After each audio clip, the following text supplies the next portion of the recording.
All right, it's Jeep Update 53, and 53 we're going to be putting in the Dana 300 and attaching that to the AX15. Now, I don't anticipate this being terribly difficult to do, but you never know how these things go. So let's get into it and let's get this thing mounted up.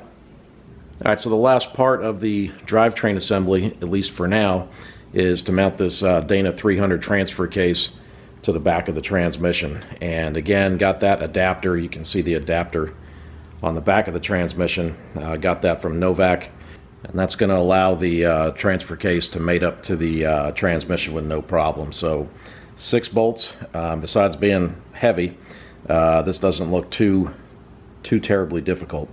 So let's get into it.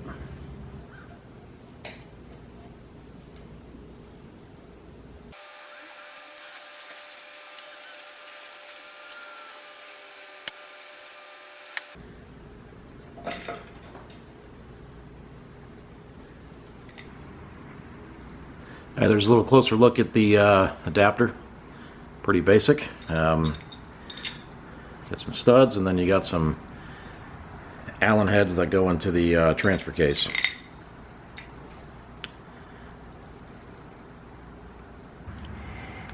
Alright, so one thing I want to do before I put this thing on, so I want to go ahead and take off this shifter, and the reason I want to do that is because it's just going to be in the way when we try to get the motor in there, or put the entire drivetrain in the Jeep.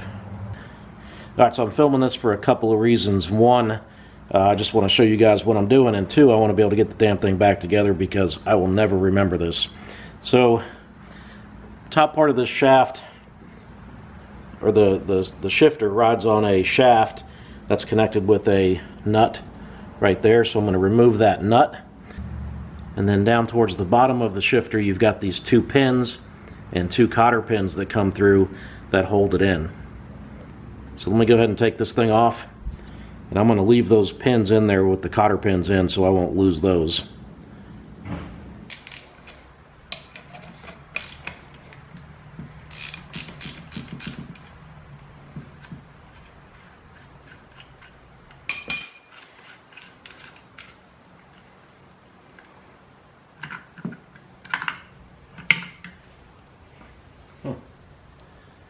Okay.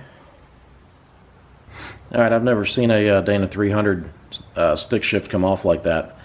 So I don't know if that's an upgrade Novak did, because this is a Novak rebuilt transfer case. But all I had to do was take off this nut on the main shaft, and the whole thing came off. I promise you, when we pulled the old one out, we had to take this piece apart to get it off. But this one came right out with just that one nut and bolt, or that one nut, slide the shaft off, and then it came out, so that's pretty cool. Made that easy.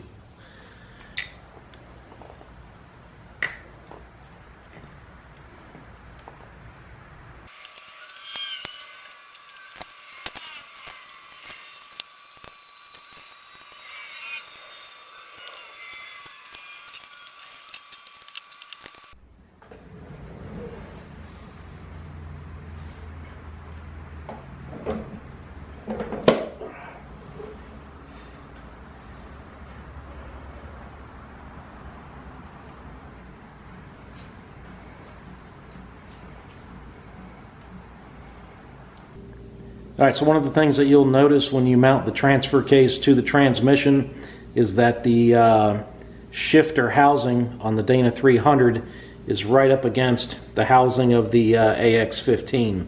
Now I can remove a couple of those washers and get that out of there, give me a little bit more clearance, but this thing still spins, so that's what the shifter rides on, and it still spins. Now I can pop this pin out, take some of these washers out, move them over here, and then the shifter goes right here.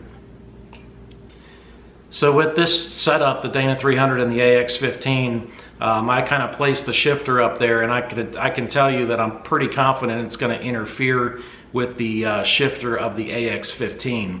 Not the end of the world, because I can cut it, re-weld it, whatever.